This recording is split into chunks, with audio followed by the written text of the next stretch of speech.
To be very honest with you all, I feel like a review for this show from an unprofessional, inexperienced person like me feels like a crime.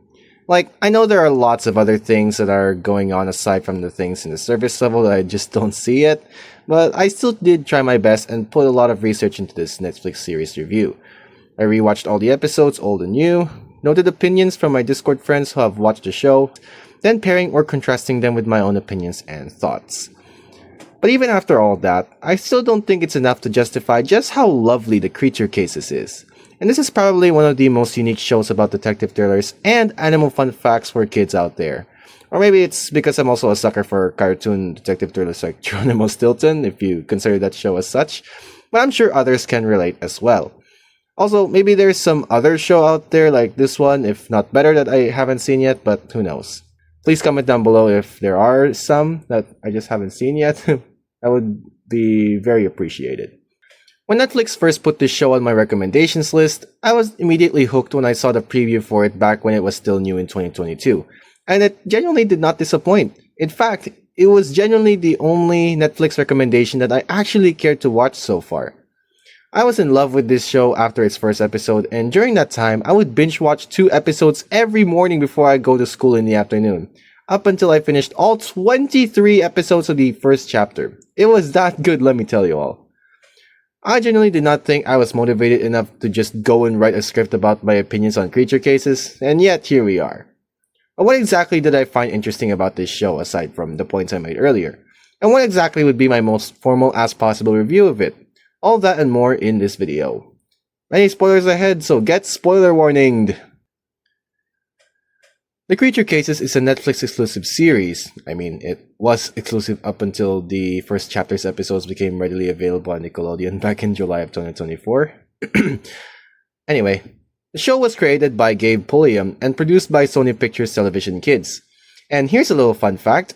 The production team of The Creature Cases were also the team behind a much older TV show called Octonauts, which kinda had the same premise according to the clips I've seen. I've never personally shown a lot of interest in Octonauts, so please do correct me in the comments if I'm wrong. But anyway, back to Creature Cases. This show takes place in a world like ours, but instead of humans like us wandering the land and sea, we have anthropomorphic versions of all the animals we have in real life, being the civilization in that world itself, just like how we are the civilization in this world that we live in. But that's another story/theory as to why there are no humans in their world. The focus of the show is at a facility on an island, presumably in the middle of the ocean. The agency in this facility is known as CLADE, the Covert League of Animal Detective Experts, where some of the top-notch agents/detectives solve cases around the world with their high-tech gadgets and an immense amount of knowledge and experience. And among these agents are our two main characters. So first up, we have Sam Snow, the Snow Leopard. He's a quirky dude, I'll give him that. He's also the so-called master detective, as the descriptions label him as such. He's got the brains to figure out and solve tough cases like it's a regular workday. I mean, it's literally a regular workday for him in this case. Pun intended, by the way. And although he's got a cautious personality to him and feels very hesitant sometimes when taking risks, he's also willing to take them for the sake of solving a case, regardless of how big or small it is, as seen in some episodes. And being an animal that belongs to the cat family, he obviously hates getting wet. And don't we all love a good comedic scene where a feline is drenched in water against their will? His main tool of choice is what's called an I Spy glove that materializes... My voice cracked. Oh my gosh. His main tool of choice is what's called an I Spy glove that materializes onto his hand at will and contains a crap ton of technology squeezed inside a comfortably wearable tool, which is quite impressive, by the way. He also has these cute multifunctional spherical drones called Cluebots, who aid Sam and our other main character in most, if not all, their cases. And speaking of the other main character, we have Kit Casey, the Kit Fox. Now, real quick, some people argued about what species of fox that Kit is during the show's early days. Some say she was a fennec, but when I looked up Kit foxes, they are indeed a fox species that exists in real life, so I'm sticking to that assumption. Kit Casey is the animal expert of the duo, and while she's slightly lacking in terms of detective work, Kit makes up for it with her extensive amount of knowledge about the animals they meet during their cases. She's usually the one to blurt out small fun facts about whatever unique-looking animal they meet in an episode, despite it not being the focus at the end of each episode, which I'll explain later. Kit is also the adventurous and daring type of character, which sometimes clashes against Sam's hesitant and cautious nature, which is honestly very funny to watch sometimes when it happens, but despite that, the duo's teamwork makes the dream work when it matters the most. Anyways, Kit's choice of gadget is called the I Spy Goggles, which is a holographic visor that she can use to scan an area, locate tracks, gather data of her surroundings, and the like, all with the push of a button on the side of her head. In terms of characters in this show, one Discord user / a close online friend of mine states, and I quote, "The characters in TCC are possibly the best thing about the series. Most kids show cartoons have the same copy-paste two-dimensional personalities with their protagonists and side characters, but TCC is completely different. No two characters are the same, even extending to the minor characters that appear in just one episode. And when the voice actors speak for these minor characters, the voices hardly sound like the actual main character they play." End quote. So, to summarize what they said, but also stating my own opinions on that statement, I completely agree with it. Whenever I see a minor character for just that one episode, or for a throwaway scene, they always have this unique personality with them, whether they just say a few lines or help out with our main characters in various episodes entirely. Me personally, one of the coolest things about the side characters is the fact that they appear in other episodes as background character cameos, and very cleverly I may add. I distinctly remember the Chapter 1 episode, The Riddle of the Raging Rhinos, where the culprit behind the rhinos going rampant so unexpectedly was a female genet jumping on random rhinos' backs so she could catch bugs better, which in turn caused the rhinos in question to get startled and ended up trashing everything around them.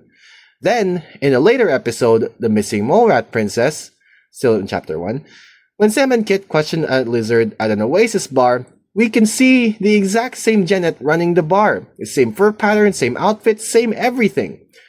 It could just be a minor detail, or maybe someone might assume the animators got lazy, but for me, I like this little cameo, and I completely disagree with the animators got lazy assumption. And you want to know another cool thing? Both episodes mentioned took place in the grasslands and in the desert respectively. Both were in Africa. So we could assume that the genet went to the grasslands and to the watering hole hangout where the rhinos were so she could eat the bugs there, and maybe even go as far as to assume that she worked at that Oasis bar in the Mole Rat episode as her regular job. What an interesting detail, I must say. There are a lot of other interesting details in the other episodes, but for the sake of keeping things short and sweet, I'll be leaving it there since I've a lot more to talk about in the show. But do you guys have an eye for details? Let me know in the comments any other minor character cameos you've seen in other Creature Cases episodes. Any correct comment gets a heart. Good luck, peeps. But also, thank you for listening to me yap about the most minor shit in this show. But then again, if the team behind the show itself cares about the smallest details like this, then you know it's good. Another thing I love about the characters are their names. More specifically, Sam and Kit. If you look at their full names, you notice that Sam's surname, Snow, is a reference to a snow leopard, Sam's actual species in the show. As for Kit, I know I already mentioned this indirectly, but Kit's first name, well, Kit, is a reference to Kit foxes, which is again an actual fox species found in the wild, and she is that exact species in the show. Good job to everyone who noticed this detail right off the get-go. There are more examples of this with the other characters in the show, but I may as well tell you a bit about them as well. We have the director of Clade, Peggy Scratch, who's a chicken, and chickens can scratch sometimes. Yeah, I've been there because, my dad has a bespoke chicken farm in the backyard of the house, and sometimes I would go out to feed the chickens, and sometimes they would scratch the heck out of me. She's portrayed as the authority figure in the show. I mean, why not? She's the fucking director of the organization, for Pete's sake. Then we have the Stinkwells, Hans and Harold. Their surname indirectly refers to them being skunks, and skunks stink. Metaphorically, they don't really stink. They're actually pretty good characters, and they're Clade's inventor duo, making all sorts of gadgets for our main characters. Though if there's one thing about these two that stink, it's obviously their farts, but also their jokes. Last up is another prominent character in the show, Wally Bungler. His name may not have a reference to his animal species, but I digress.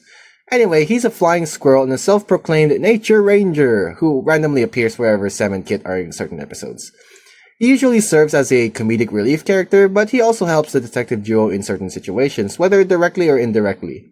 We'll get to that some other time. But then he also fucks everything up sometimes, which, yeah, I have a like-hate thing with this character. Sure, he's useful, but sometimes his constant fuck-ups seem to tarnish my opinion on him. But I still kind of like him as a character, so I don't really think he's that bad. There are a bunch of other side characters, and there are actually way too many of them for me to mention in this one single segment without it getting too boring. So I'm just gonna leave it at that. Sorry, y'all. Like all other kids shows out there, the Creature Cases tends to follow a set plot in their episodes, with the story itself being different in each, as well as the so-called fact file segment at the end of each episode where they summarize the facts about the specific animal mentioned in the episode. So for starters, title card, and then we get to a scene where a bunch of animals just do whatever, and then BAM! Disaster strikes! Either somebody suddenly starts yelling bloody murder or it happens unexpectedly without any foreshadowing whatsoever. It's also not very obvious what's causing this disaster to happen at first, but there are some vague clues as to what's leading up to said disaster in a few episodes for the audience convenience. Then we shift to a shot of the Mice Squad with Bill taking pictures of the scene, then Jill uploading them to Clade, where we get this epic transition that takes us to Clade HQ, where we now see our two main protagonists doing whatever, then they get rudely interrupted by a holographic Clade crest that seems to just pop out of nowhere every time. After either of them tap it, a random secret passageway to the director's office opens and the two jump in there. Like, I swear, this HQ is on a whole new level if you're gonna have random secret passageways open for you if the director wants to see you ASAP. Better than having to just run towards the office on foot, I guess. But anyway, after Sam and Kit reach the office, Peggy gives them a briefing of their mission. Nothing too exciting aside from a few gags here and there. But once that's done, they get dropped down to their ship, known as Ron, which is an acronym, by the way. And he isn't really what the ship itself is called. From my understanding, Ron is the name of the super powerful AI companion that controls not just the plane, but also the various vehicles the duo uses in general. Okay, so after they launch out of Clade HQ, complete their flight, and land at the selected biome, which, by the way, the continents are still named the same, but the areas are in general are just called biomes to make things simpler. Anyway, they land at their destination biome, then head to where the disaster is happening. They ask questions, look for clues, typical detective stuff. It's here that Kit will sometimes drop random animal facts that may seem random, but sometimes they play a significant part of the episode's story. As the episode progresses, the duo sometimes reach dead ends during their investigation, sometimes chasing a supposed suspect which turns out to be just some random innocent animal walking by that may have had the same identifying features as what they would see in the clues they find. An example of this would be the Chapter 1 episode, The Mysterious Fruit Thief, where Sam and Kit go to an orangutan's garden to figure out who's been eating her fruit. They find a pair of holes in one half-eaten fruit in particular, which leads Kit to assume they're fang marks, so they, and the audience watching, would naturally assume it was a snake behind the thievery. But it turns out it isn't a snake, since snakes are carnivores and don't eat fruit. In fact, as we keep watching, we in the detective duo come to realize that it was the mouse deer they met earlier in the episode. And bro has fangs? I genuinely did not know mouse deer had fangs until now. Another reason why I fucking love this show altogether. Anyways, when the episode reaches its climax, and this is where Sam and Kit would usually be onto something, and some crazy shit happens. And then we get to the part where the culprit behind the case is caught, either red-handed or if they're cornered by the detective duo and company. This is also where said culprit would usually state their reason as to why they're quote-unquote terrorizing the other animals, and they usually say that they don't mean to cause any trouble in those parts. After the culprit reconciles with the other animals, the case is closed, and then some more shenanigans before the episode comes to a close. But wait! It's not over yet! We still have the fact file segment at the end of every episode. Basically, Bill and Jill just summarizes what we learned about the animal featured in said episode. And going back to the Mysterious Fruit Thief episode, the featured animal in the fact file portion of that episode is the mouse deer himself. So that's pretty much it. It's a very simple general plot, but usually they'd be compressed into 10-minute episodes in both chapters 1 and 3. The only exceptions are the first episode and the first chapter, which was 27 minutes long, the second chapter, which is literally just the Christmas special and nothing else, also 27 minutes long. And then, all of the fourth chapter episodes where, instead of two 10-minute episodes in a single video, we have single 16-minute episodes per video. It's not much, but having those extra few minutes for an episode really gives the story more space to breathe, and so that it doesn't feel rushed in a way. And given that the animation also had a slight improvement in the fourth chapter, I'd say they cooked well here. Like with my Geronimo Stilton video, I really hate leaving reviews on an unfinished note. But in this case, it's because I wanted to do a separate Creature Cases video where I rank every single episode in a tier list type thing, so do stay tuned for that. But also in that video, I will go into detail on what I like the most about said episodes, what I found the most interesting, and the flaws and nitpicks I have with certain scenes. But another reason why I wanted to end this here for now is because I wanted to speedrun the production of this video ever since I found out that Chapter 5 is around the corner while I was writing the script for this. On June 9, I may add. So if part 2 of this video comes out after then, you can definitely expect to see the soon to come Chapter 5 episodes included in my rankings. But for now, I will say this to close off this video. The Creature Cases is one of those shows where you have two existing ideas mixed together with absolute care and precision to create a unique twist to another existing idea. With that one idea being a kids show that's all about detective work, finding the clues, and figure out the reasons behind mysterious goings-on that happen. And then we have another idea where characters explore the wild and learn all about the fascinating animals and some fun facts about them that makes them special. I may just be biased, but I think the Creature Cases did the mashup of these two ideas the best, and the way they balanced out these two ideas is nicely executed. The way they implement certain animal fun facts into making them significant to the case the protagonists are solving in an episode is very well done, and it makes the characters solving the case a lot more enlightening and fun to the audience watching, both young and old. I was not being satirical when I said a review for this show from an unprofessional, inexperienced person like me feels like a crime. And if I'm being brutally honest with myself, this show deserves a much better review than this dumpster fire. But I will say this, I don't regret putting all my efforts into making this review possible at all. Plus, it would be an even bigger crime if I let my lack of experience in review writing stop me from trying anyways. The part 2 of this video will definitely take much longer to produce since I would be rewatching every single episode from every single chapter, which includes the upcoming 5th one, plus writing my unbiased and as in-depth as possible review for each. Wish me luck, peeps. And this is the part where I say thank you so much for watching till the end. Your support means a whole lot to me and I can never thank you guys enough. Be sure to like this video if you enjoyed and subscribe to this channel as well as my main channel, Paw Aviation, where it's all things Paw Patrol and aviation. And I will see you all in part 2. Peace out.